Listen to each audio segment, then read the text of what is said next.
प्रश्न क्रमांक 5। अध्यक्ष महोदय, नांदेड जिल्ह्यात रेणापूर सुधा प्रकल्प तसेच पिंपळगाव साठवण तलाव हे दोन्ही प्रकल्प पाणी पुरवठ्याच्या दृष्टीने महत्त्वाचे असून दोन्ही प्रकल्पांची प्रशासकीय मान्यता मिळालेली आहे। रेणा सुधा प्रकल्पातून भोकर शहर आणि इतर 4 गावांकरिता पाणी आरक्षित करण्यात आले असल्यामुळे प्रकल्पाची सिंचन क्षमतामध्ये घट झालेली आहे। त्यामुळे शासनाने प्रकल्पाची उंची वाढवण्याचा प्रस्ताव जानेवारी 22 मध्ये प्रशासकीय मान्यता दिली आणि ऑक्टोबर 2024 ह्याच्यात सुधारित प्रशासकीय मान्यता दिलेली आहे। प्रकल्पांची उंची वाढल्याने बुडीत क्षेत्र वाढ झालेली आहे। त्याकरिता सुमारे 37 हेक्टर जमीन संपादन करावं लागणार आहे। भूसंपादनाकरिता सुमारे 23 कोटी इतकी रक्कम आवश्यकता आहे। आज मात्र 3.82 कोटी इतकीच निधी उपलब्ध झालेली आहे। उर्वरित 19 कोटी निधी उपलब्ध झाली तर शेतकऱ्यांना भूसंपादनाचा मोबदला देता येणार आणि आपल्या या प्रकल्पाची कामं सुद्धा सुरू होतील। तसंच त्याचप्रमाणे आपलं पिंपळगाव साठवण तलावासाठी डिसेंबर 2022 मध्ये 74 कोटी इतकी रक्कम प्रशासकीय मान्यता मिळालेली आहे आणि या प्रकल्पाची संपादनासाठी कार्यवाही सुद्धा सुरू आहे। आवश्यक 48 कोटी रक्कम पैकी 33 कोटी इतकी वर्ग झाली असून 14 कोटी मिळालेली नाही। हे निधी देखील तातडीने उपलब्ध करण्यात यावं ही विनंती। माझे प्रश्न असे आहेत। माझा पहिला उपप्रश्न असा आहे की प्रकल्प वेळेवर पूर्ण न झाल्यास प्रकल्पाची किंमत वाढ होते। भूसंपादनाचं रक्कम सुद्धा शासनाला व्याज द्यावं लागतं। माननीय मंत्री महोदयांनी पिंपळगाव प्रकल्पासाठी 20 कोटी व रेणापूर सुधा प्रकल्पासाठी 8.50 कोटी रुपयांची तरतूद करण्यात आल्याचं म्हटलेलं उत्तरात आहे। या निधी यापूर्वी मंजूर करण्यात आलेली निधी व्यतिरिक्त आहे असं मला वाटतं।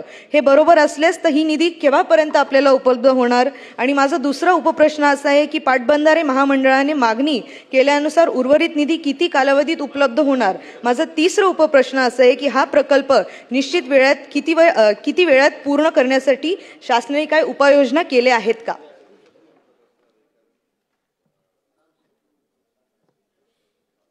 अध्यक्ष महोदय, सन्मान्य सदस्य ॲडव्होकेट श्री जया चव्हाण यांनी पिंपळगाव आणि रेणापूर या दोन्ही बंदरासंदर्भात आणि हे काम लवकर व्हावं अशा प्रकारची मागणी केलेली आहे। अध्यक्ष महोदय, पिंपळगाव साठवण तलाव यासाठी अध्यक्ष महोदय 660 हेक्टर त्याच्यामध्ये जमीन सिंचनाखाली येणार आहे आणि त्यासाठी आवश्यक ते 212 हेक्टर क्षेत्र हे आपल्याला भूसंपादन करावं लागणार होतं। त्यामध्ये 178 हेक्टर भूसंपादन अध्यक्ष महोदय पूर्ण झालेलं आहे। एकूण साधारण 33 कोटी रुपये त्याला खर्च अपेक्षित आहे, खर्च झालेला आहे। आणि अध्यक्ष महोदय, या कामासाठी भूसंपादनाकरता संपूर्ण मला वाटतं 20 कोटीची तरतुदीची या ठिकाणी मागणी केली। त्या वर्षी अध्यक्ष महोदय आपण पूर्ण करू।